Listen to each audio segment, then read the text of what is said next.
Hi everyone, in this chapter we're going to start discussing lipids. So lipids are biological compounds that are soluble only in non-polar solvents, and they're typically made from fatty acids.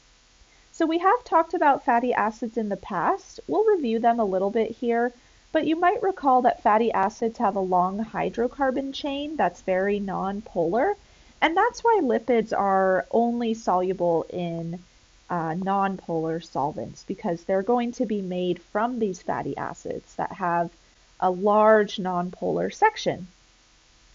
But down below we have a kind of a breakdown of the different types of lipids. So there are what are called saponifiable lipids and non-saponifiable lipids. So basically, saponifiable lipids have an ester group. Non-saponifiable lipids don't. We'll talk more about that later. But as we go down, you can see we have different types: waxes, triglycerides, phosphoglycerides, sphingolipids, steroids, and prostaglandins. So some of these words might sound familiar, some might not. We're mostly going to just cover waxes, triglycerides, and steroids in this chapter. But if you are curious about the other types of lipids, you can always read those sections in your textbook. So lipids have many important functions. They can act as a protective wax coating on plants.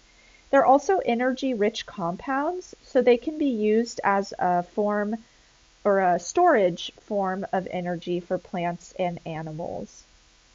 They can also act as structural components, especially in cellular membranes. All right, so let's talk again a little bit about saponifiable versus non-saponifiable lipids. So saponifiable lipids contain an ester that can undergo basic hydrolysis. So if you add water and you want to break apart the ester, you can.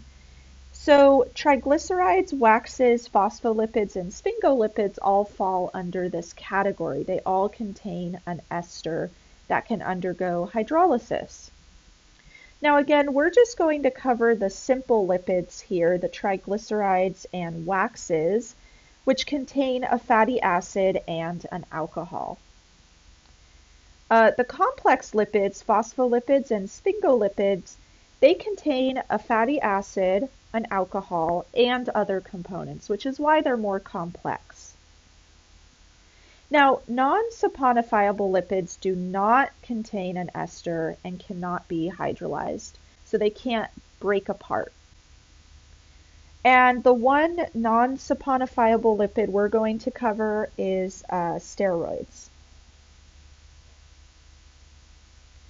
So because lipids are made from fatty acids, let's just talk a little bit about fatty acids and review their structure. So again, fatty acids are the building blocks of many lipids. They are long-chain carboxylic acids.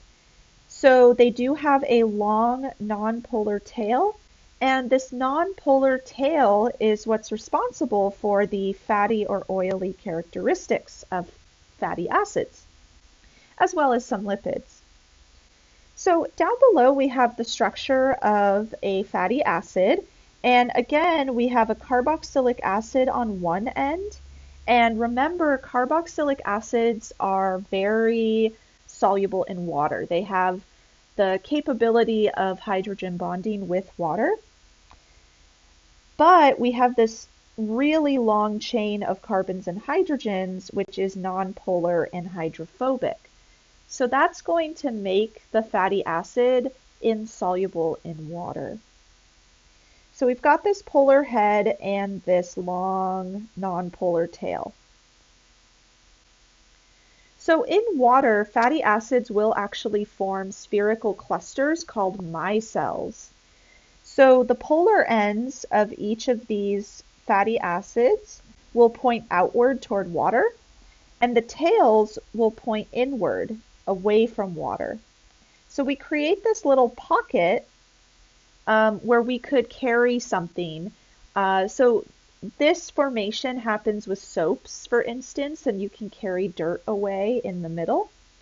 But micelles are also important for biological functions like transporting insoluble lipids in the blood. All right, so just again, fatty acids are usually straight chain acids, so there's no branching. There's usually 10 to 20 carbons in the chain. There's usually an even number of carbons. And fatty acid chains can either be saturated, so that means you only have single bonds, or unsaturated, so you could have some double bonds in the carbon-hydrogen chain. If you do have a double bond, they're usually cis, so you've got your carbon chain kind of coming off of the same side of the double bond. So down below we have some examples of saturated and unsaturated fatty acids. So stearic acid is completely saturated. There's only single bonds. And stearic acid is found in animal and vegetable fats and oils. Linoleic acid and linolenic acid both have multiple double bonds. And those are found also in different types of vegetable oils. And then oleic acid has one double bond in its chain, and that is also found in vegetable oils and animal fats. Now, if you do have one or more double bonds in your fatty acid chain, that can cause kinking of the carbon chain, so it can create a bend in the chain. So stearic acid, for instance, is completely saturated, so its tail is nice and straight, but oleic acid has one double bond, and remember it's a cis double bond, so that's going to cause a bend in the chain there. And then linoleic acid has multiple double bonds, so that's going to create even more bends in the chain. Now this is important because if you do have a fatty acid with a straight chain, a saturated chain, then you can easily line up your fatty acids next to each other. But if you have a bend in the chain, this can create problems because you're going to end up running into the next fatty acid over. Additionally, you won't have as many van der Waals forces between your fatty acid chains. So unsaturated fatty acids tend to be liquids at room temperature because they aren't sticking together as much as saturated fatty acids. Now, this also affects the melting point of the fatty acid.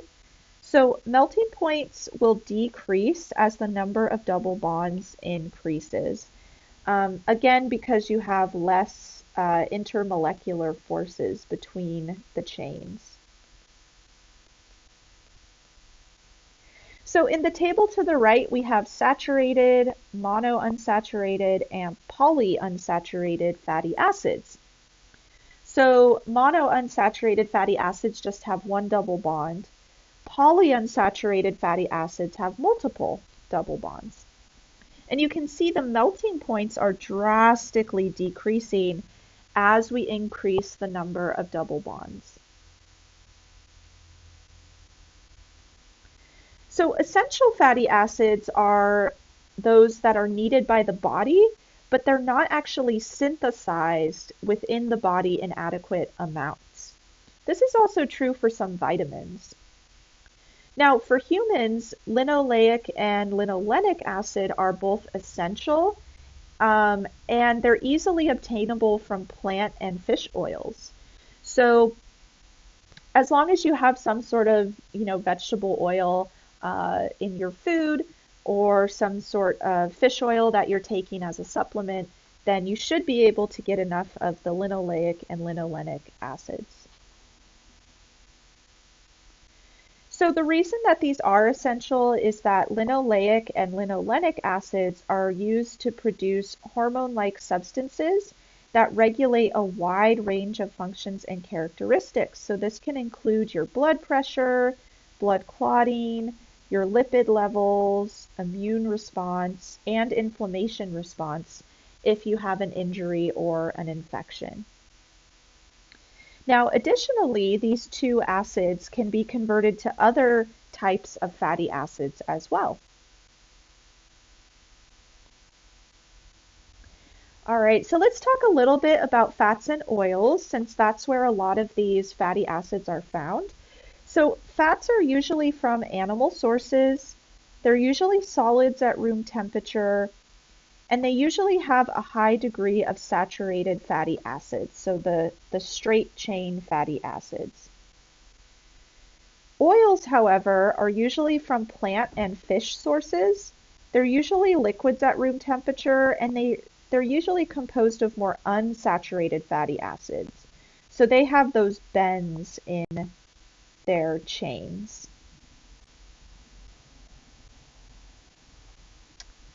Okay, so now that we've talked about fatty acids, which are the building blocks of lipids, now we can talk about our first category of lipid. So let's talk about triglycerides. So fats and oils that we just talked about are actually triglycerides. And triglycerides are called triesters of glycerol. So glycerol is actually a 3-carbon chain. So each of these points is a carbon, and each of those carbons is bonded to an OH group. So that's glycerol, but we're going to replace these H's with a fatty acid, and they'll actually be an ester. So let's look at an example. So down below, we have an example of a triglyceride. So here we have that 3-carbon chain and an oxygen. And then connected to that, we have our ester.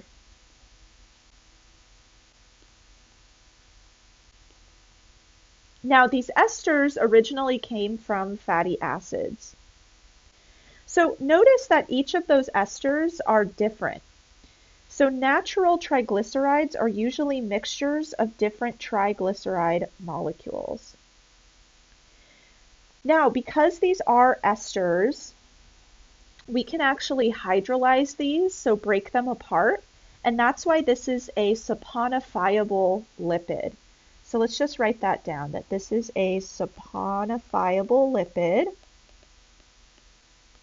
because we can break it apart. So if we add a strong base, so we're going to add 3 molecules of sodium hydroxide, this is going to break each of our bonds to those fatty acids. So we end up with glycerol, which I had drawn on the last slide, and then we also end up with these salts. So these are carboxylic acid salts. And these can actually act as soaps.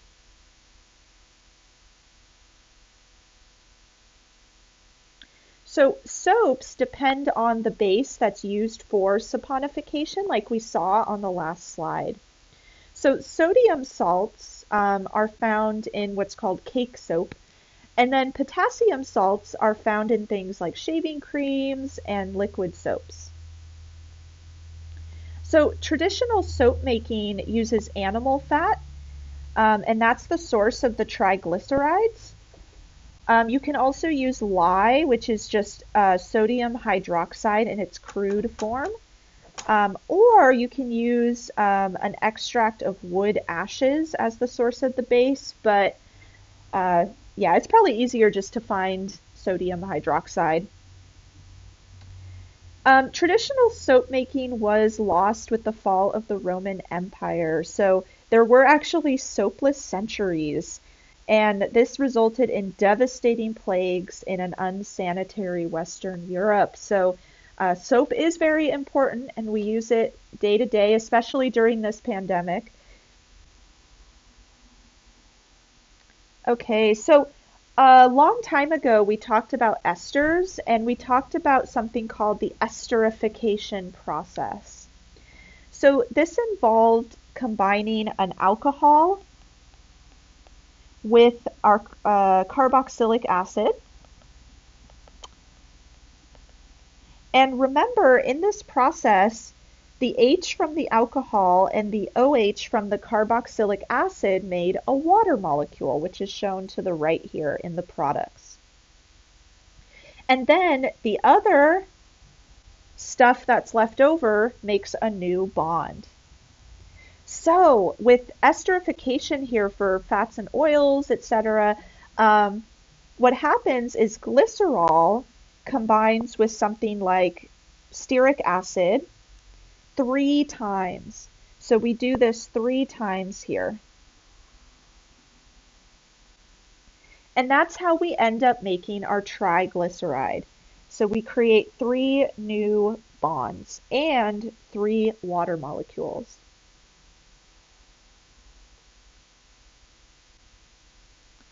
However, the opposite process, which we did see earlier, is important for fat and oil digestion. So when we consume triglycerides from fats and oils, we have to break them down. So we use hydrolysis to do that. And unfortunately, in our systems, we're just going to use basic water molecules, which that's not the most efficient way to break down a fat or an oil. It would be better if we had a really strong base, for instance. So what we use instead is an enzyme. And enzymes, in this case, will be called lipases. So lipases break down lipids. And this helps speed up that process of breaking down fats and oils.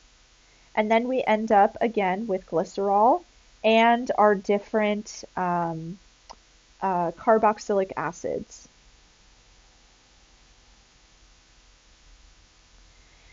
Now, another reaction that we could do with fats and oils is hydrogenation. So hydrogenation, remember, adds hydrogens to double bonds. So if we add hydrogen, for instance, down below, that could add across this double bond shown here. And that would give us a straight chain of carbons and hydrogens on that portion of the fat or the oil. So this is going to make it a more saturated fat or oil. So if we have a straight chain now, that's going to give us stronger intermolecular forces. So instead of a liquid, we could end up with a solid because we actually have more intermolecular forces occurring. So that's going to create a harder substance. So hydrogenation can result in a hard and waxy product. But partial hydrogenation will just result in a smooth, creamy product. And that's usually what consumers want. So this is a process that's done for foods and other products like face creams, etc. Now, current dietary advice tells us that we should reduce the consumption of saturated and trans fatty acids. They're actually not that healthy for us. Cis fatty acids are usually okay. All right, so let's just summarize the reactions we've gone over with triglycerides. So we said that if we add a really strong base like sodium hydroxide, that's going to break apart the triglyceride and give us glycerol and the fatty acid salts. Now in our bodies, we actually use water and an enzyme called a lipase. that catalyzes the reaction, and we get glycerol and the fatty acids. And then if we add hydrogen, which requires a catalyst as well, like nickel or platinum or palladium, that will give us a more saturated triglyceride. So we could end up with a creamier substance or a solid substance. All right, so I think we'll stop there for this video. I just threw a lot of information at you. But hopefully you can see the connections between organic chemistry and biochemistry.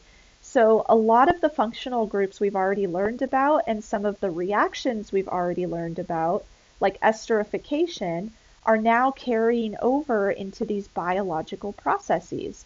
And they're very important for things like breaking down fats and oils in our system.